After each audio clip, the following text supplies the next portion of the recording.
Larikta kaida mongfamda kabarda kaida chatlaga adum khar toin chatlon haise maram chaung leiba kaigino de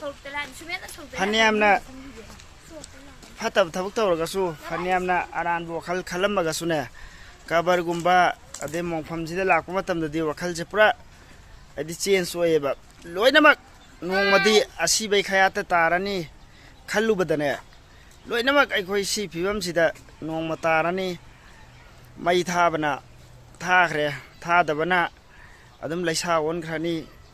nong madi phajaina leiriba isa se maithong se skin se nong madi mang khrani khallubadane ekoin tawriba mayam se kaim kana deko ni khallubada wakhal je pura hai bide hariba pochina ne afaba lambi da lakhalleba paisa phaniamna paiba misu chatkhre adagi phaniamna kanba misu chatkhre ngangba sakpa haiba misu chatkhre magi matam yorokpada amata khangaga leiba yade khangaga leiba ngamde loin chatkhiba adu sigi poche mafam sida ningsinghalle haiba tare su mafam sida lagane sigi sugumba se ningsinghalleba aduna mi sa afabagi lambi da laknabagi maram moyeba aduna ekoine nongmadi sungsoi soidana sirani ko nongmadi loina thado sangsar se thadok lamlaga chatkrani habse nongmada ani rak homlak wakhal se phajana khandara gadi ekoi fatab lambi da gine kan mangam ganeba kari amata kana de basidane ekoine tawriba mayam se haidi tawdaba su yade afa paisa stand yade cha su sem de yade tabu ekta khot pagi type adagi fataba khongthang myama thangba paisa paina bagi dama isa isu mi oina bani haidana aran ba pambaina paisa myam ta na hotna ba sugumba se si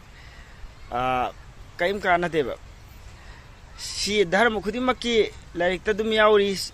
swarga haiba narak haiba jannat haiba jahannam haiba ado sira matungda afaba mafamda mapuna thambibado adunu khaide faidna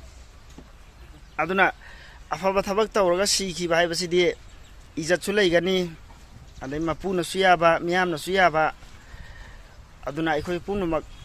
nongmadi sungsoi soidana ikoi asibai khayata tarani ko haibase nongmada anirak ahumlak khanbase tangai phade ana aidi sum khanjai sidek lakpadane as aina tawri miyam si pura arembani ko nongmadi sida wari ni sikhiba matamda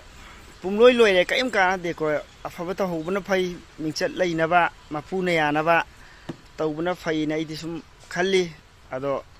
mayam so nongmada anirak ahonglakti nongmada ekoi nongmadi soi soidana sirani ko haibase fazana khallaga ne afaba thabak tawba ngamnaba honasi adu ekoi punamak mapuna yaba afaba lambi da satpa ngambagi so pangal pina biba oirasan